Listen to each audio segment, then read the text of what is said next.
smile. Cut you like you want me to.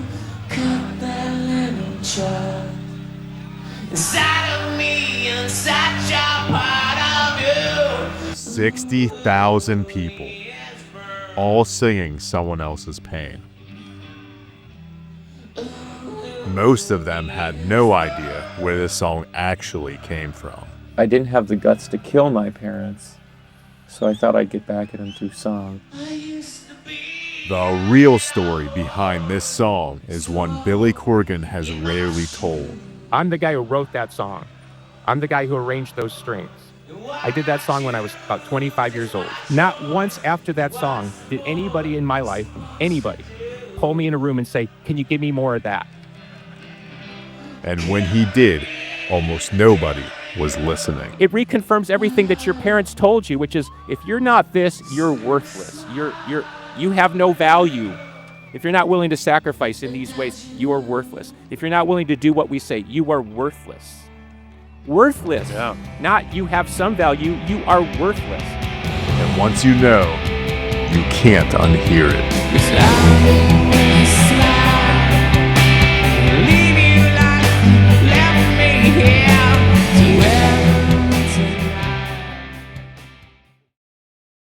In 1993, the Smashing Pumpkins were preparing to release their second studio album, Siamese Dream. After we toured on Gish for about 14 months, it was very hard to conceive of being anything else but the band that we were. But I finally decided that we had to grow up a little bit and not pretend that we were 22. So we started writing this album that eventually turned out to be Siamese Dream. We wanted to make a record that was everything that we were: happy, sad, crazy, stupid. And I think we did that. The pressure was immense. Their debut, Gish, had built a devoted following. But now they were competing in a landscape dominated by Nirvana, Pearl Jam, and Soundgarden. The world was watching. Behind the scenes, things were falling apart. The band was fracturing.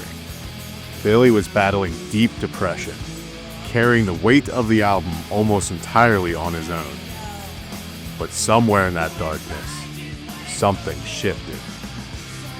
That time was where we realized that we had to sort of play. We started playing for our own agendas. We started setting our own sort of things, and that's when things really started to click. And we saw that right away. We saw the response. Billy's songs are much more personal. Billy was speaking for himself, and the members of the generation could relate to him, and he appealed to them. And before you knew it, Siamese Dream exploded.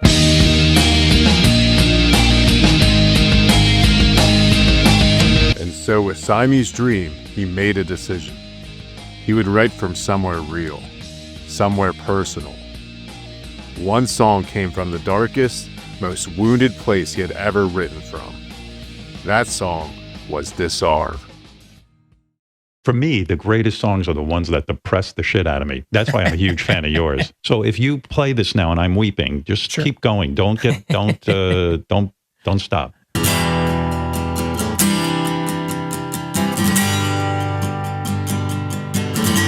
Disarm you with a smile. You know, his song, there's no greater masterpiece. Listen to this thing. On an album full of distortion and fury, Disarm was something different. It was the song where Billy Corgan went somewhere he had never gone before, the deepest, darkest corner of his heart. That's a special song in the sense that that really was the turning point in my life.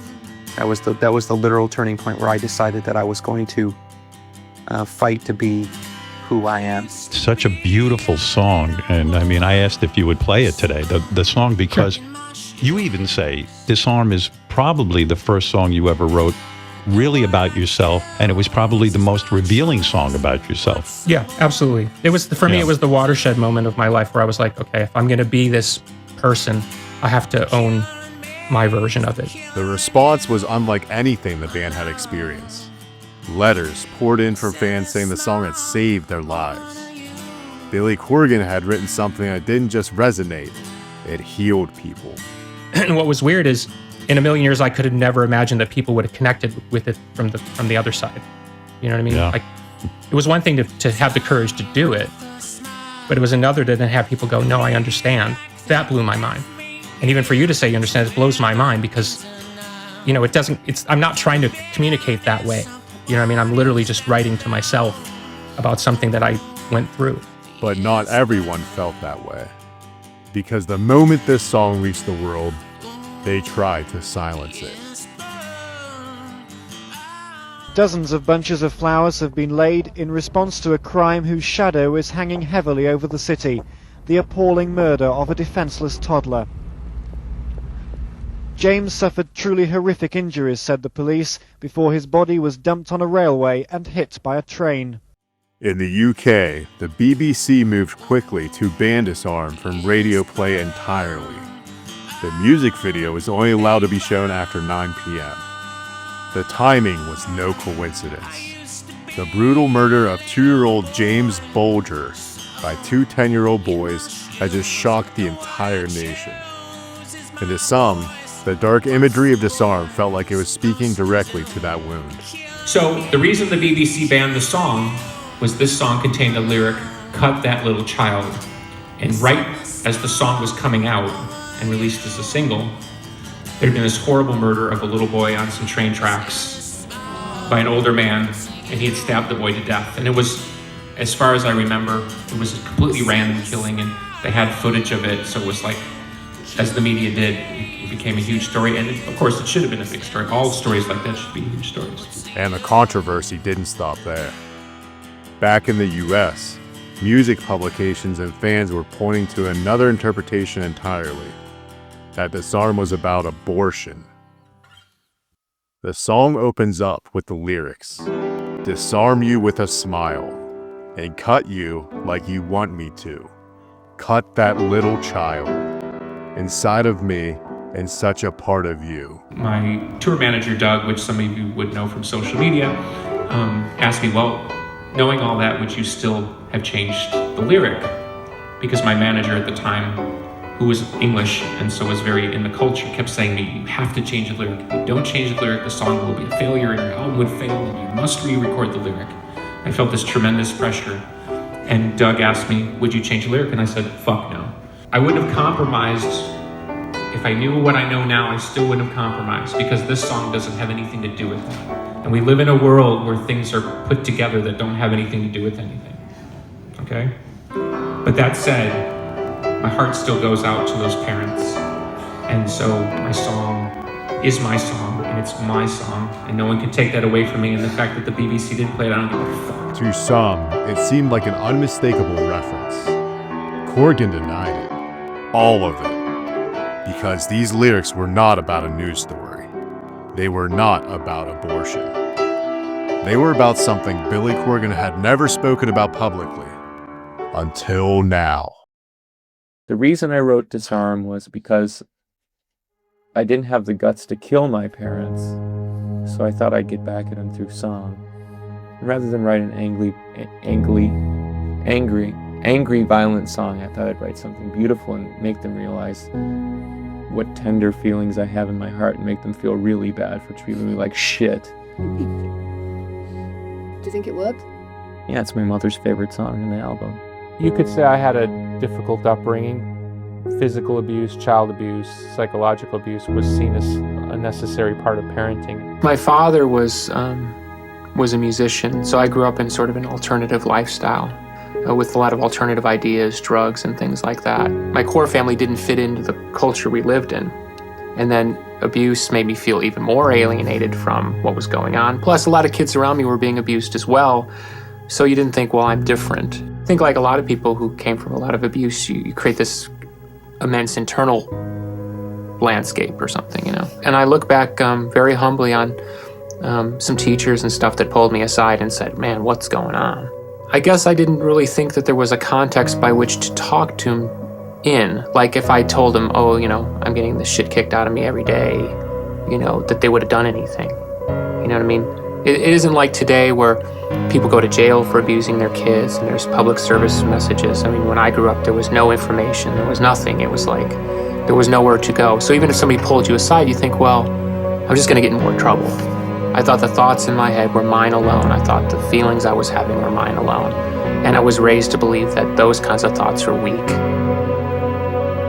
You know, that to think like that, to think about running away or to think about killing yourself or anything in that context, something dramatic, was your own problem, that you were weak, that you couldn't deal, When you do the song Disarm, when you say I used to be a little boy, it kills me because you were this sweet little boy. How could anyone look at you any differently than being this sweetheart of a little boy? You were innocent and you were pure and you should have been the joy of your father's life and the joy of your mother's life. And in my mind, you're saying, I used to be a little boy, and why the fuck couldn't you guys treat me right? Now, I'm sure that's not what your intent was, but that's what it means. No, actually it was. You're dead on. Yeah, Wow. yeah, you're dead on. Because, as parents, we look at our children and we, if we come from abuse, we look and say, how did they do that to me?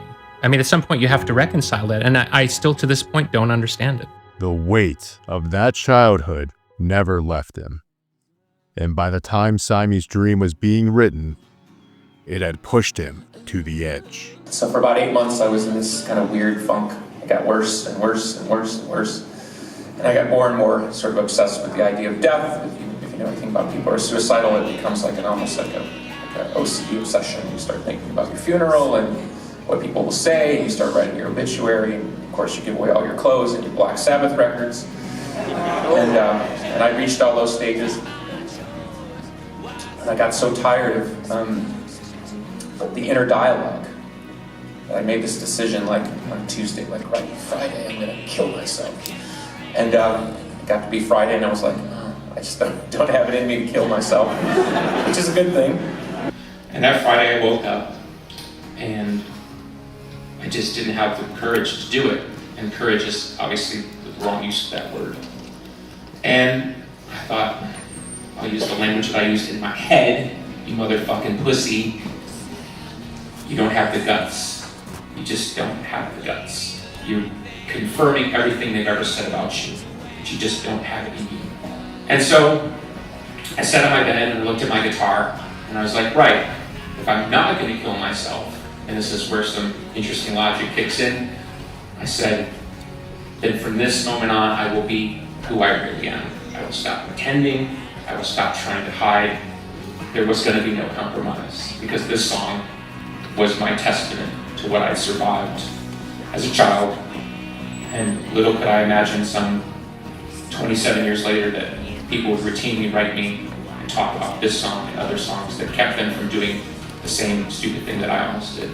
His whole childhood, a lot of things happened to him that caused him to, hide his emotions, build up feelings. When you're an abused child, the confidence to express yourself is so low. And you're worried that if you actually do express how you feel, what you're thinking, that you're going to get killed. Really speaking my mind on Siamese Dream, how I really, really felt, which it now doesn't seem as dramatic, but at the time it was like a life and death issue for me. And choosing to finally speak my mind was my way of saying I want to live. Billy Corgan had finally escaped his parents, but the voices telling him he was worthless, that he should shut up and stop making songs like Disarm, they never went away. Even when we were successful, it was just constant criticism. Now, let me say this. Maybe there was a lot of praise, but I didn't hear it, because when you're in that mindset, you just hear the criticism. It's like if somebody talks to you for a minute and they say one small critical thing and that's all you remember about the conversation. So Right. that may have been my life. People may have been told me how great I was every 5 seconds and I just didn't hear it. But my memory was like, we would get on stage and play to 15,000 people and I'd walk off stage and somebody would be standing backstage saying, you shouldn't have done that, and you shouldn't have done this, and people are mad, and you're such an idiot, and that's what I remember. Who were these people? Your management? They're just very negative. It would be like you make an amazing meal and somebody takes you in a room and goes, if you would just make a fucking hot dog, you'd be 10 times bigger and make a lot more money. Why can't you just make a fucking hot dog? And you're like, but I'm a master chef and I make these beautiful cakes. And they're like, no, you're a fucking dummy. You need to make hot dogs. Do you think because of your background in your childhood, you accepted that? If your own parents tell you you're a fucking idiot, And then the guy 15 years down the road is telling you an idiot, and he's the manager of this band and this band and this band, and they've had all these success. You're thinking, well, maybe that's just how it is. What do I know? Having had a difficult childhood, I was incredibly unprepared for the pressure that success brought me. The good thing was I was successful. The bad thing was I didn't know how to put success in any context because I hadn't known success in my own personal life. And now I was a publicly successful person, but not a privately successful one. In 1990, I was working at a used record store making $12,000 a year. And 5 years later, I was headlining Madison Square Garden. I don't know how that cannot affect you. Suddenly, everyone has an opinion, whether they care about you or not. People who have already decided they don't like you suddenly re-like you for no reason other than you're on their TV. People you've never met know you. High schools you never went to suddenly claim you as one of their own. It's all very strange, and of course, it makes you see the world differently. If you're not prepared to know how to deal with the pressure that comes with success, particularly in the modern world, you're going to get knocked around into places that you don't know how to respond to. Can I explain something to you that I think you're after? Okay, I'm going to follow your logic. I'm the guy who wrote that song. I'm the guy who arranged those strings. I did that song when I was about 25 years old, and it was a big hit song. Not once after that song did anybody in my life, anybody, pull me in a room and say, can you give me more of that? Really? Not even the record Not company? one time. Not one time did anybody sit me down and say, can you write me more of those songs? They were like, give me more of the ones that sell sausages. You understand? Bullet with Butterfly Wings, which we've performed on your show in the past.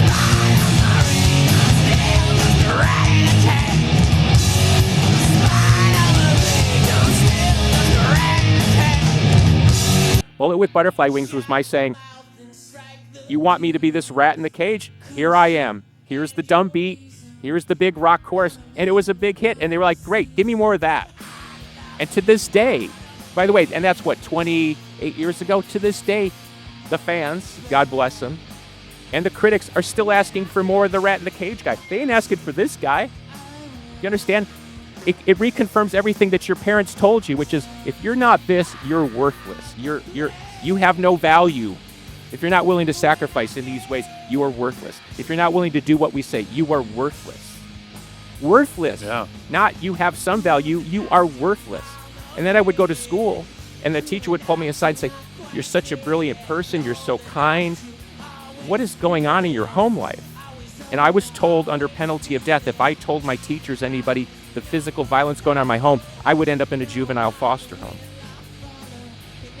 So I was bullied and threatened into a spot, and nobody was there to help me. So when you're a big rock star, and you're making songs like Disarm, and you've gone through these suicidal periods, and you accomplish everything, and then you got to read the review about how much you suck and how horrible you are, and then you turn around to your management, and they tell you, oh, you're doing it all wrong, and you're getting bad press, and you need to shut your fucking mouth, and all these things. You understand? You're trying to fight forward, like, well, who am I? Because they keep telling you, we're going to get rid of you, we're going to get rid of you, we're going to get rid of you. You have no value.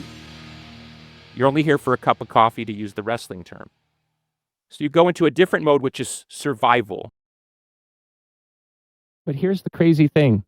So, like, after he died, I went to his house to kind of, his wife let me rummage through his stuff and pick some of the stuff I wanted. And next to his bed was the lyric book for Melancholy. And his wife said he used to just sit in bed and listen to this album and read the lyrics. And it's like, how is the guy who tells me, shut the fuck up, I don't want to hear anything you have to say. Man, it's crazy. To his eternal credit, we had many conversations before he died. And he said, I really underestimated you. And now I get it, and I understand, and I realize how great you are. I think I used to argue with my father because he used to say to me, it's good you got abused as a child because it made you a better rock star, which is a really messed up thing to say. And I used to say, Daddy, if I wasn't beaten the way I was, maybe I would have been a great classical composer, or maybe I would have just been a history professor. No shame in that.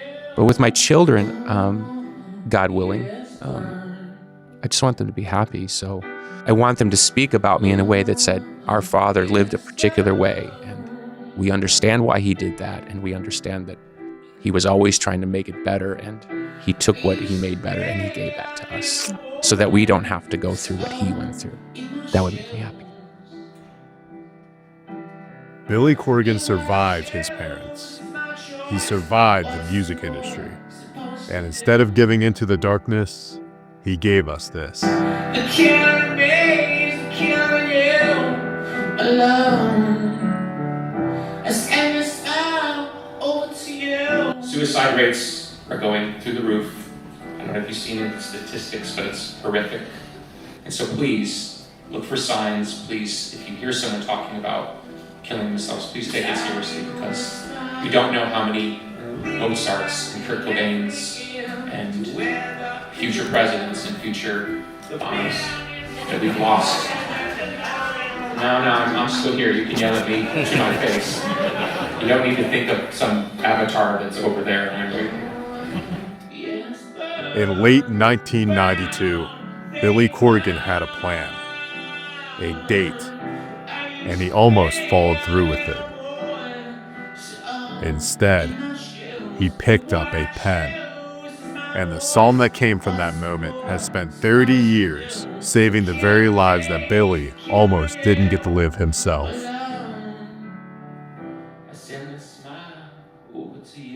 If Disarm has ever meant something to you, we want to hear about it. Drop in the comments below. Send a smile over to you. Killing me, killing